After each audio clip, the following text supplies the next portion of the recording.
আসসালামু আলাইকুম। তো আমাদের যে টাইগার মুরগির বাচ্চাগুলো ছিল সেইগুলা বেশ বড় হয়ে গেছে, যার কারণে আমরা যে খাঁচার ভিতর মুরগির বাচ্চাগুলো রাখছিলাম সেই বাচ্চাগুলো রাখার সমস্যা মানে আটতেছে না, যেহেতু বড় সাইজের হয়ে গেছে। এর জন্য আমরা নতুন এই সেটআপটা তৈরি করেছি। তো এটা মূলত আমার খামারের ভিতরেরই সেট আপ।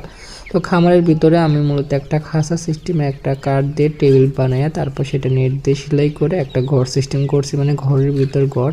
তো তারপর দেখেন কি সুন্দর ওরা ছেড়ে দেওয়ার পর কি আনন্দই না পাইছে, কারণ খাঁচার ভিতর আসলে ওরা জেলখানার মতন বন্দি হয়েছিল, যার কারণে আমি সেই ট্রাপটা তৈরি করছি। তো দেখেন কি সুন্দর ওরা এখন এখানে থাকতে পারবে, পাশাপাশি এখানেই খাবার খেতে পারবে। আমি সেরকম সিস্টেমটাও করে দিছি এবং রাতে আমি ওদেরকে এখানেই রাখবো।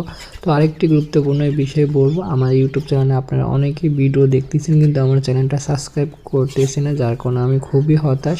তো সবাই দয়া করে একটু আমার চ্যানেলটা সাবস্ক্রাইব করে দিবেন। আপনাদের একটা সাবস্ক্রাইবের আশায় কিন্তু আমি এই ভিডিওগুলো বানাই, তো অবশ্যই আমার চ্যানেলটা সাবস্ক্রাইব করে দিবেন।